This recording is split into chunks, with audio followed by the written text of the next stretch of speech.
पता है मैंने ये ऑलमोस्ट फ्री में ले लिया।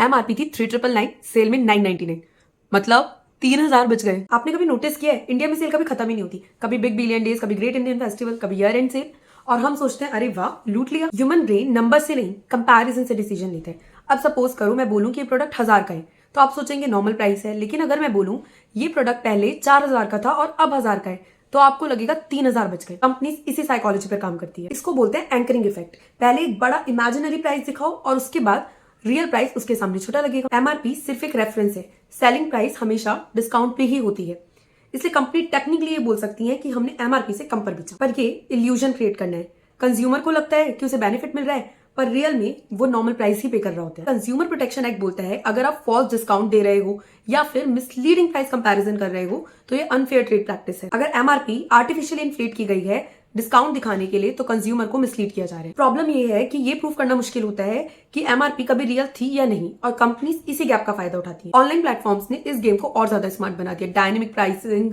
Same product same date different users different price, कभी डिमांड के नाम पे, कभी लोकेशन के नाम पे, कभी लिमिटेड स्टॉक के नाम पे। सेल का प्रेशर क्रिएट किया जाता है, only 2 left, offer ends in 10 minutes, जबकि असल में ऑफर भी एक्सटेंड होता रहता है और स्टॉक भी होता है। सच ये है डिस्काउंट इंडिया में प्राइस कम करने के लिए नहीं, डिसीजन पास कराने के लिए होता है। कंज्यूमर को सोचने का टाइम ही नहीं दिया जाता, और जब आप टाइम नहीं लेते तो आप कंपैरिजन भी नहीं करते। सेल में प्रोडक्ट लेने से पहले सिर्फ एक काम करो, उस प्रोडक्ट की प्राइस हिस्ट्री देखो। अगर सेल में होने से पहले भी उसका प्राइस वही सेम था तो डिस्काउंट सिर्फ पोस्टर पर था। दूसरा, MRP से नहीं मार्केट प्राइस से कंपेयर करो। और तीसरा, सेल के एक्साइटमेंट में डिजायर और जरूरत को मिक्स मत करो। डिस्काउंट गलत नहीं है, मार्केटिंग भी गलत नहीं है। गलत तब होता है जब आपको ये लगने लगे कि आप जीत रहे हो लेकिन सिस्टम पहले से जीत चुका होता है। कमेंट्स में बताओ कि आपने सबसे फेक डिस्काउंट कहां देखा है।